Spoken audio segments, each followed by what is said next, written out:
उपवास म्हटला की नेहमी नेहमी तेच येतं, साबुदाणा खिचडी, साबुदाणा खिचडी. तर आता एकादशी येणार आहे, आषाढी एकादशी. तर तो पूर्ण दिवसाचा उपवास असतो. मग त्या दिवशी आपल्याला दिवसभरात काय खावं हा खूप मोठा प्रश्न असतो. मग त्याच्यासाठी मी एक चांगली मस्तपैकी थाली घेऊन आली आहे. त्याच्यामध्ये एक स्वीट डिश पण आहे, एक डोस्याचाही प्रकार आहे, एक कचोरीचा प्रकार आहे आणि एक स्मूदी पण आहे. ड्रायफ्रूटची स्मूदी आहे, ती तर प्रचंड हेल्दी आहे.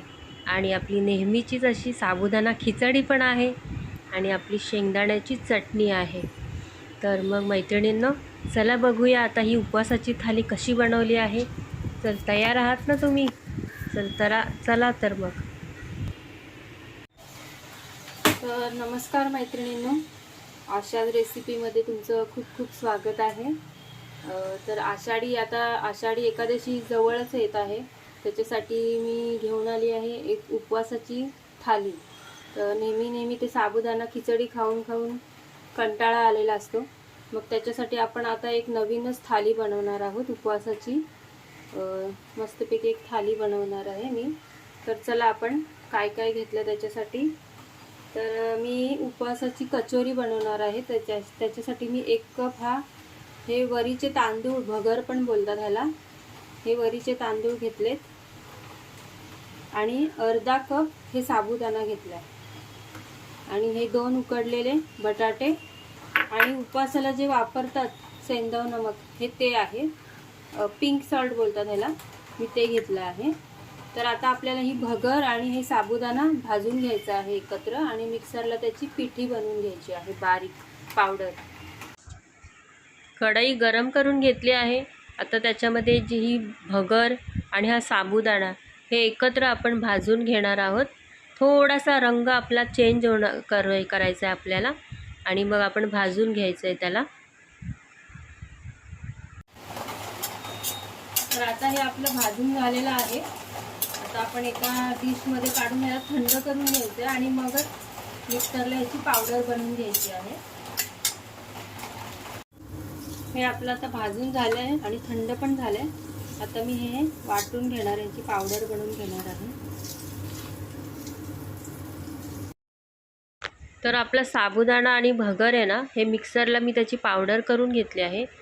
तर आता तिला मी चाळणीतून चाळणार आहे आणि जाड वेगळं काढणार आहे आणि एकदम बारीक पीठ झाले ते वेगळं काढ. तर आता आपण मगाशी हे जे चाळून घेतलं ना भगर आणि साबुदाणा, मिक्सरला बारीक करून पावडर करून घेतली आणि चाळून घेतली. त्याची बारीक पिठी ही आहे, ही बारीक पिठी, आणि हे जाडसर आहे. तर आता या बारीक पिठीमध्ये आणि ही जाडसर पिठी हे सगळं एकत्र करायचं आहे आणि मी वरतून कोटिंग लावायसाठी ही बारीक पिठी बाजूला काढून ठेवली आहे. आणि तर त्याच्यामध्ये हे आपण मॅश केलेला बटाटा टाकणार आहे. 2 बटाटे घेतलेले मी उकडलेले, हे आपण टाकायचे. आणि मिरची, अद्रक ह्याची मी पेस्ट केली आहे. जर अद्रक तुम्ही उपवासाला खात नसाल तर टाकू नका, स्किप करा. फक्त मिरचीची पेस्ट घेतली तरी चालेल. आणि जिऱ्याची पावडर टाकायची पाहिजे तर. आणि कोथिंबीर पण मी घेतली आहे. जर तुम्ही कोथिंबीरही खात नसाल तर स्किप करू शकता, हे टाकण्याची गरज नाही. आणि कचोरीच्या आतमध्ये मी हे ड्रायफ्रूट स्टफ करणार आहे. त्याच्यासाठी मी मनुका आणि हे काजूचे तुकडे घेतलेत आणि हे मगाशीच सांगितलं मी उपवासाचं मीठ घेतलेलं आहे मी. आता ते टाकायचं आहे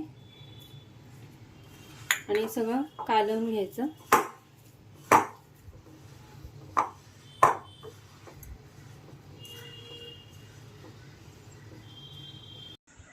हे आता आपण जे सगळं मिक्स केलेलं ना पीठ, भगर, साबुदाणा आणि बटाटा, मिरची, ह्याची आता आपण पारी बनवून घेतली आणि त्याच्यात हे जे ड्रायफ्रूट घेतलेले काजू आणि मनुका हे स्टफ करून त्याचे छोटे छोटे बॉल बनवून घ्यायचे आपल्याला त्या पिठामध्ये घुळवून आणि मग ते फ्राय करायचे. हे आपल्या आता कचोऱ्या बनवून झाल्यात. आता ह्याला फ्राय करायचं. तर चला मग फ्राय करूया. आता एक तेल गरम केलं आहे, आता आपण ह्याच्यात फ्राय करूया.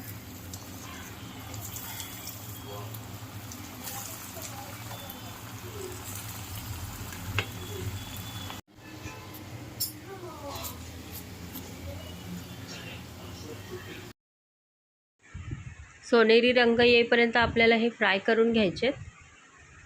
फ्राय झाल्यावर मग आपली रेडीच होणार आहे कचोरी.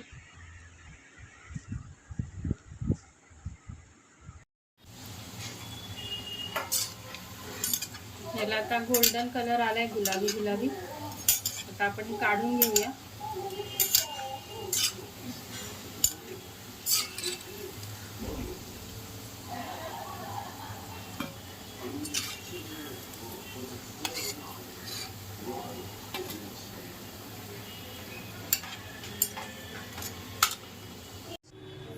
तर आता ना आपण उपवासाचा डोसा बनवायचा आहे. त्याच्यासाठी मी ही भगर 4 तासापूर्वीच भिजत घातलेली आणि त्याच्यात थोडे शेंगदाणे घातलेले, हे ते पण भिजत ठेवलेले मी ह्याच्यात.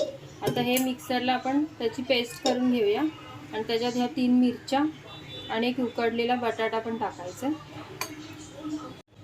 हे सगळं मी मिक्सरच्या भांड्यात टाकले. भगर, शेंगदाणे, मिरची आणि बटाटा. आता मीठ टाकायचं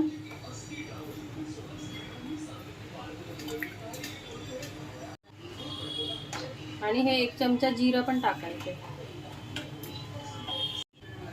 तर आपलं आता हे भगरीचं बॅटर वाटून झालं. आता ह्याच्यात काढून घेऊया आणि आता ह्याचा डोसा बनवायचा आपल्याला. आता आपण उपवासाचा डोसा बनवून घ्यायचा आहे. तव्याला मी तेल लावले. त्याला मिश्रण पसरवूया. छोटे छोटेच करायचे.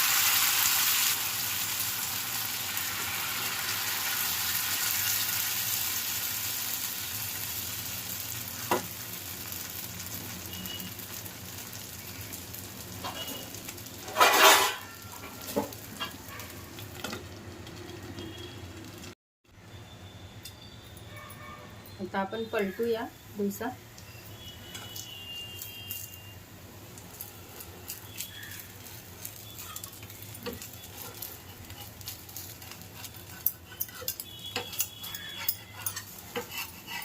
एकदम अलगद काढायचं.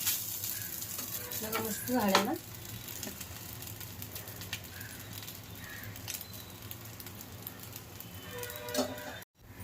डोसा आता आपला बनलाय. आता आपण काढून घेऊया ह्याला.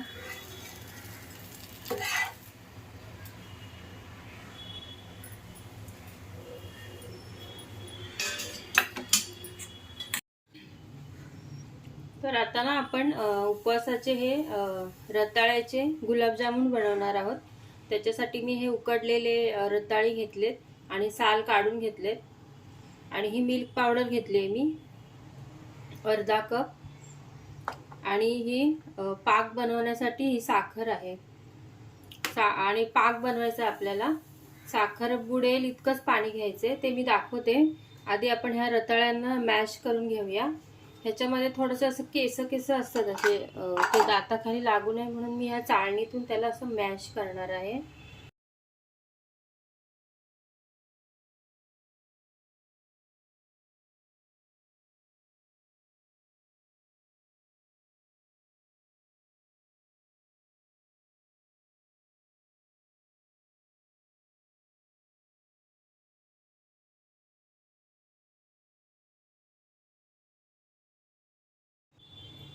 तर आपलं हे आता मॅश करून झालंय. आता ह्याच्यामध्ये ही मिल्क पावडर घेतलेली ती टाकूया आणि ह्याचे गुलाबजाम गोल गोल बनवून घेऊया.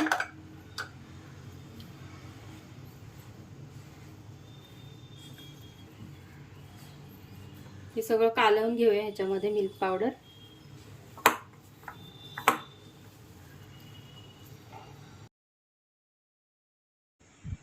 आता आपण गुलाबजामचे हे गोळे आहेत ते बनवून घेऊया छोटे छोटे.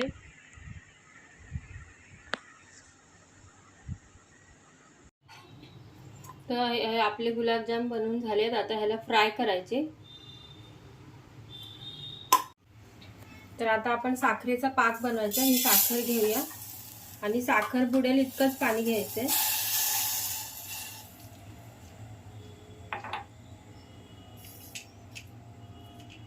आणि ही 2 विलायची टाकायची.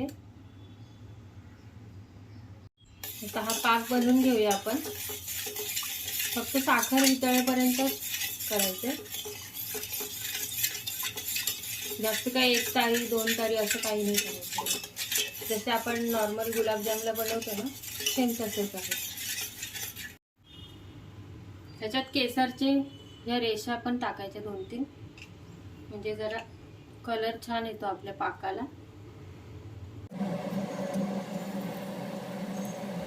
आता हे रताळ्याचे गुलाबजामुन आपण गाईच्या तुपामध्ये फ्राय करून घेऊया. हे मी गाईचं तूप घेतलंय, त्याच्यामध्ये मी फ्राय करते.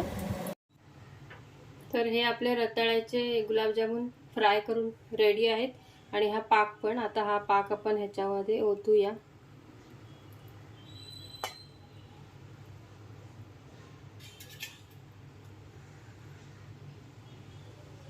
तर आपण अजून एक पदार्थ बनवणार आहोत, उपवासाची स्मूदी.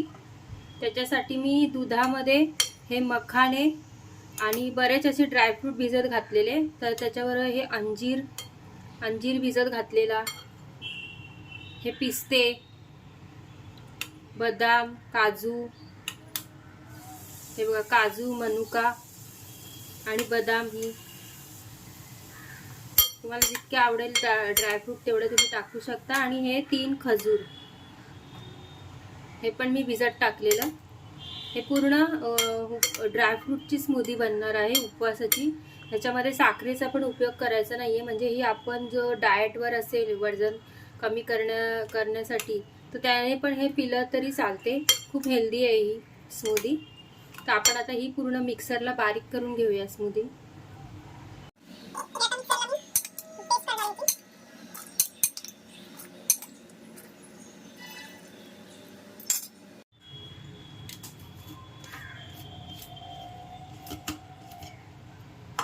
आपली ही स्मूदी तयार आहे, एकदम हेल्दी अशी ड्रायफ्रूटची स्मूदी.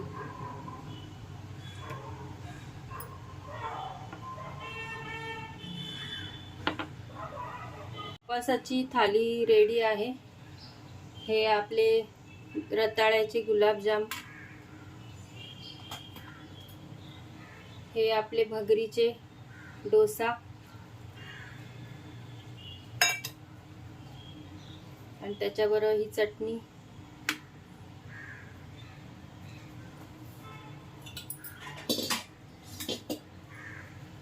आणि ह्या कचोऱ्या आहेत, त्या पण उपवासाच्या बनवलेल्या आपण.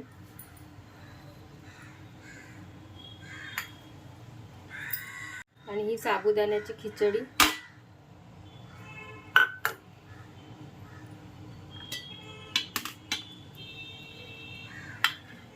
आणि हा चिवडा बटाट्याचा. आणि हा आपण ही उपवासाची स्मूदी सुद्धा बनवली आहे, ती सुद्धा रेडी आहे स्मूदी. तर तुम्हाला ही उपवासाची थाली कशी वाटली कमेंट करून सांगा. आणि लाईक करायला विसरू नका. माझ्या चॅनलवर जर तुम्ही नवीन असाल तर सबस्क्राईब करायला विसरू नका. आणि ही रेसिपी तुम्हाला कशी वाटली, ही थाली कशी वाटली तुम्हाला उपवासाची, ते पण सांगा.